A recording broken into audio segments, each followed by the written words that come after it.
interesting to have you here with me. And maybe if we jump straight in, Mrs. Jans, if I can start with you. The OECD, you guys issued a working paper last April, which was all about raw materials that are critical for the green transition. Can you tell us a little bit more about that specifically? Perhaps if you could link it for us to this entire conversation that we're having around decarbonizing supply chains. Yes, so what we think, but first, thanks for inviting me. So what we look at this paper that the OECD produced is we look at what are the raw materials that we need for the green transition. And if you look at, for instance, the massive demand for batteries we will need for the e-vehicle industry in the future, we need very different types of raw materials that we have been using in the past. We need lithium, we need rare earths, we need cobalt. So what we look at in the paper is where are these things produced? Because we, Germany, for instance, we need them. Yeah. What we discover is they are produced mainly elsewhere. Right. When you say elsewhere, you mean Global South countries? Non-OECD countries.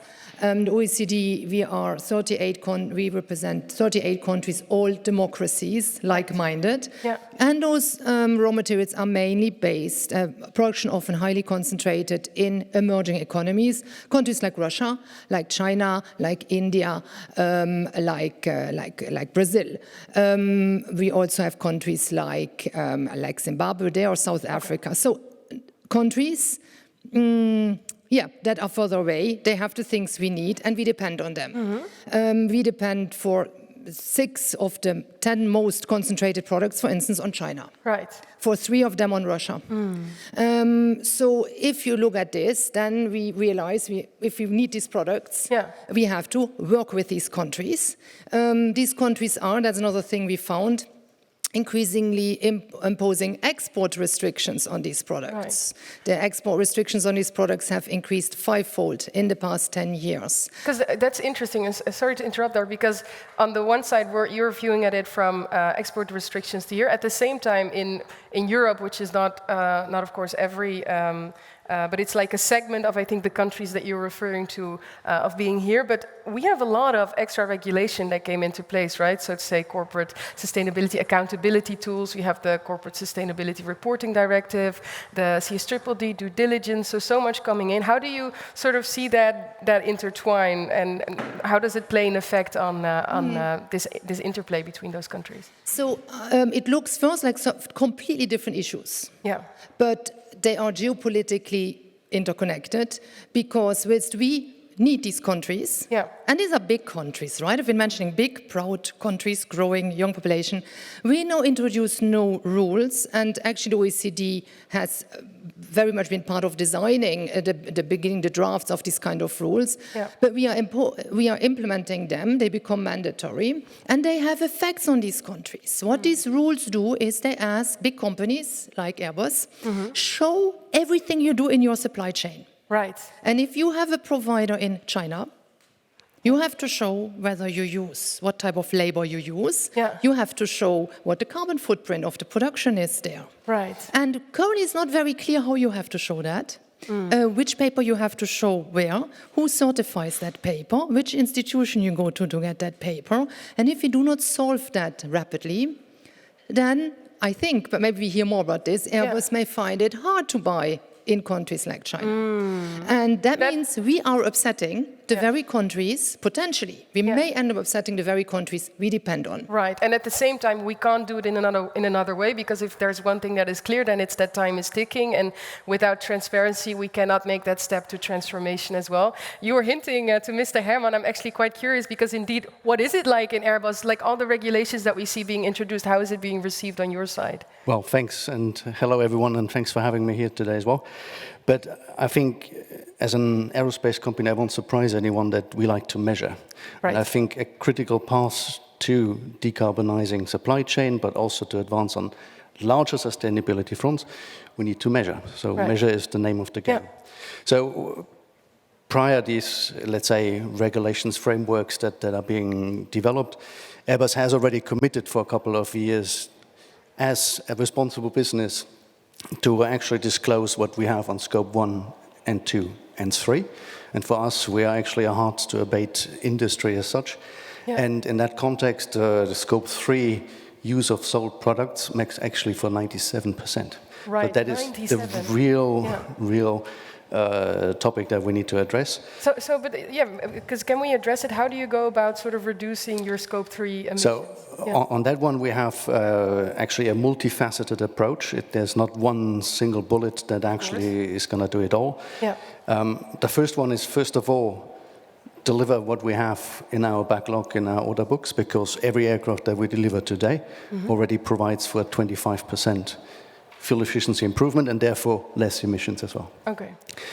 The next step is to optimize, and that's I think where and the OECD is advocating collaboration, coordination, and partnerships, is to advance as well on the whole air traffic management system to remove inefficiencies wherever we can, and that is partnerships that we have.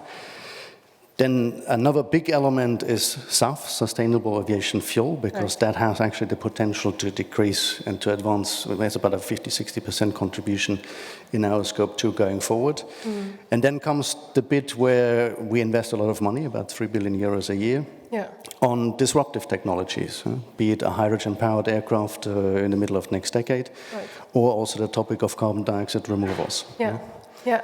And if I hear you say that within that Scope 3, because these are all great things that you're doing, will it suffice in the end to make sure that we limit it enough? Because there's techno fixes that we can use, but sometimes there's also like almost a mindset shift or a behavior shift that we need to enable as well. Is that something that you look into?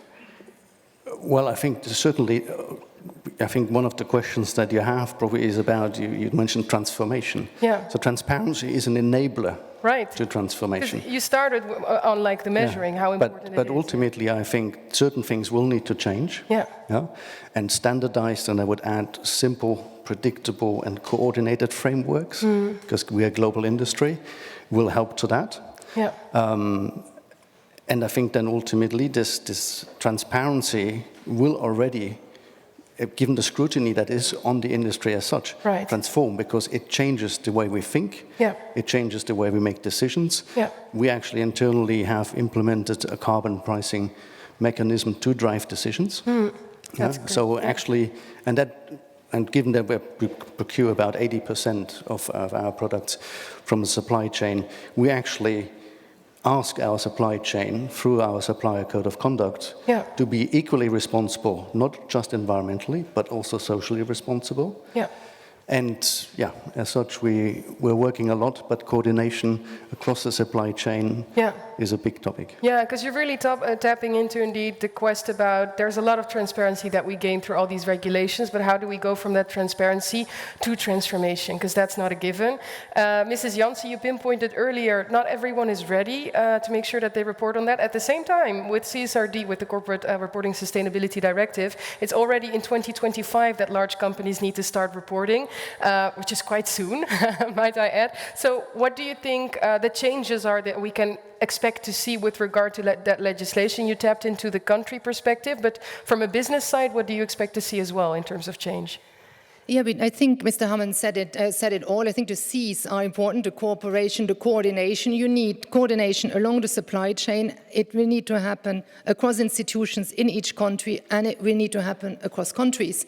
We need to jointly understand how we measure things, how the different companies measure things, in order for this to work not only for the big companies, but for the smaller suppliers that are entering their products into the supply chains. So this is a moment where we need to work a lot with each other, public-private collaboration, so that the rules are implemented in a way that are workable for the private sector and across countries, in order for there not to be surprises when you move things across borders from one country to the other. No surprises, because business needs predictability.